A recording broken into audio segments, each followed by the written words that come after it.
Hey guys, welcome back to the show.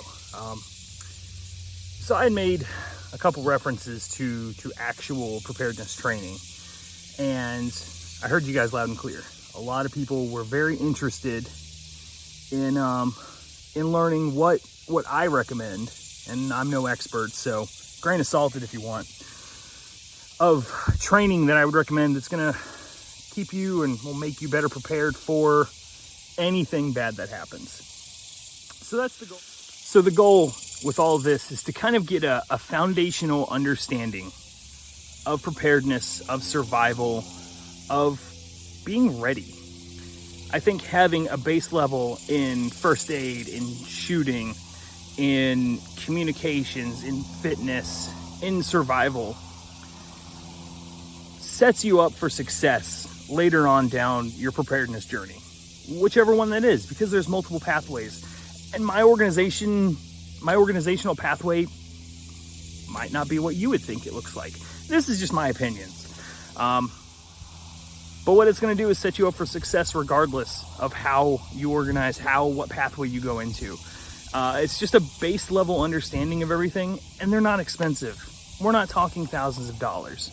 We're talking, a weekend at a survival training might be $200. Is it worth it? Yeah. Personal fitness, rucking is free. But getting a personal trainer might not be a bad idea, because if you have some kind of physical limitation, but you're still working at it, that's a win. And that trainer will be able to work around those weaknesses, maybe even strengthen them, get it back so you can go rucking. That's just a thought. So I wanted to make a little caveat to this. This is just the intro level. We're going to build like in a video game, the skill tree that you'd get in like an RPG, where you start out with the basics and then you branch off into specializations. So we'll have a bunch of different options depending on where you're looking to go as far as your pathway and what I'd recommend. I might even be able to give some recommendations of some trainers and businesses that I would recommend that I've taken courses through, and they're great at what they do. So let's go ahead and get to it. So first thing that I would recommend is a basic first aid course. So we're talking CPR, AED, things along those lines. American Red Cross usually has them for pretty cheap and rather quick. You can knock them out in a couple hours on a Saturday. It's just basic skills, learning the Heimlich, learning, how to keep people alive for longer. Recommend that kind of at a basic level, get a basic understanding of what you can do to save a life or prolong death. Next is a CWP, LTC, Intro to Firearms courses. I can't recommend them enough to be able to learn how to safely operate a firearm. And I think it's great for everyone to go through this kind of as a baseline. I know a lot of people have been shooting for years, but there might be something that you forgot. We're not perfect. Or you might pick up something. You never know. Those little caveats and details can be fantastic, and I'd highly recommend them. Also, being able to carry concealed in a lot of locations is ideal, depending on where you live.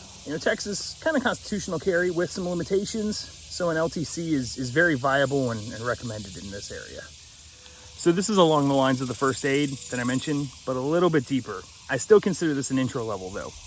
A stop the bleed course.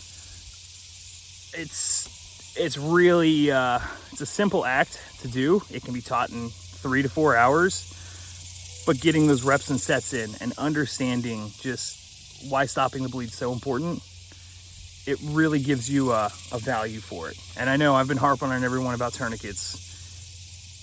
It's huge. I've taken a couple stop the bleed courses. The one I'd recommend is through Refuge Training. They have 3 different levels. This would be level 1, just basic stop the bleed. Learning how to put on a tourniquet fast, how to put it on other people fast to save that life. It's applicable for everyday life, not just when the world ends. Stop the bleed, take it. Outdoor survival. That is something that I think a lot of us take for granted because we go to campsites like this one and camp out for the weekend and think that we're great at outdoor survival. No, typically not. I would recommend going to a bushcrafting school to go ahead and learn the art of survival. Because what if you don't have a pack? What if you don't have your fire kit? What if you have a fixed blade knife and a ferro rod and that's it? You got to figure it out. You have to figure out how to get shelter, how to get heat, how to purify water, all of those things. And an outdoor bushcrafting survival course, just an intro. It doesn't have to be one of those crazy 72-hour ones. Highly recommend it.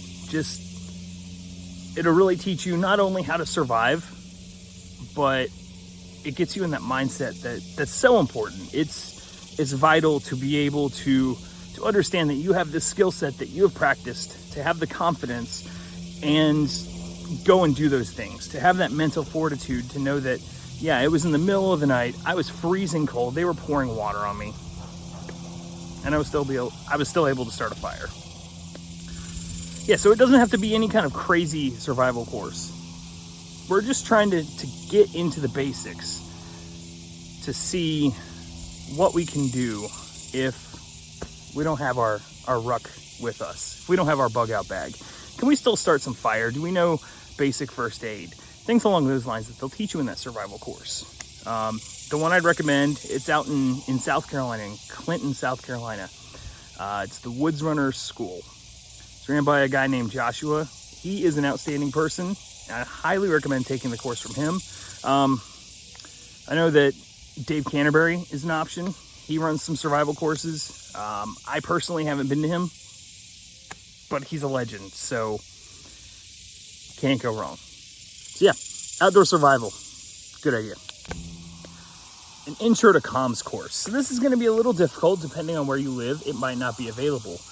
A lot of times in some of the cities that you can travel to, they will have a ham radio club or just a regular radio club that you can join. And most comms people that I've actually ever corresponded with are extremely helpful, well knowledgeable, and sometimes they're given the status of Elmer. So it's really neat to learn more about comms, especially if things go down. Being able to communicate with your group, with your family, with others, it's extremely vital. So this next topic, it can be trained, but sometimes it's just trial and error. Gardening, intro to gardening is huge. Being able to produce those calories out of the ground is important, and knowing what you need to do to get the most out of your garden is a fantastic move. I know that the 4-H clubs in the area, they offer gardening courses, so that might be something you could look into. Or maybe you just make a friend with someone that has a farm or a nursery or something along those lines, and pick their brain. Maybe they'll give you projects. Maybe, it's a great way to learn this skill. It's trial and error. So why not do it now when the grocery stores are still open, as opposed to when you really need those potatoes to grow up and produce as many potatoes as possible? Food for thought. This one's not going to be very popular. Fitness training. Staying in shape. It's especially important for us in the preparedness community because although the option of bugging in is great, sometimes you will bug out. Sometimes you will have to go off of property. Sometimes you will have to project force off of your property. So being able to run, to ruck, that's actually what I'm doing today. I'm carrying an old bug out bag that I weighed down a little bit more. So it's sitting right at about 65 pounds. My bug out bag's normally at around 45. And I'm out here, and it's, the weather said it's supposed to be about 95, 99, somewhere around there. And I'm feeling it. I am super sweaty. Personal fitness is huge, and being in shape is important, not only for if the world ends, but being able to get off of maybe some medications, being a little healthier, living longer. You can't beat it. So it's one of those things that I have to highlight, even though it's not popular. It's easier to buy rice and throw it in a Mylar bag than to come out here. It's a Saturday, rucking. There's no one else out here. It is empty. But the accomplishment that I'm getting from this, and knowing that, hey, I can carry a 65-pound ruck. This 45-pound will be nothing. And oh look, it's 95 degrees out. Well, I've rucked in that weather before, so I can keep. I know I can keep pace. Fitness. It's unpopular. Do it. Well, guys, that's the video. I'm back rucking. Appreciate you hanging out. Throw me a comment. What would you recommend for somebody that's looking to get into preparedness? What kind of training would you recommend? Everyone's got an opinion, and I really want to know about yours. Anyway, this will be a primer for videos to come.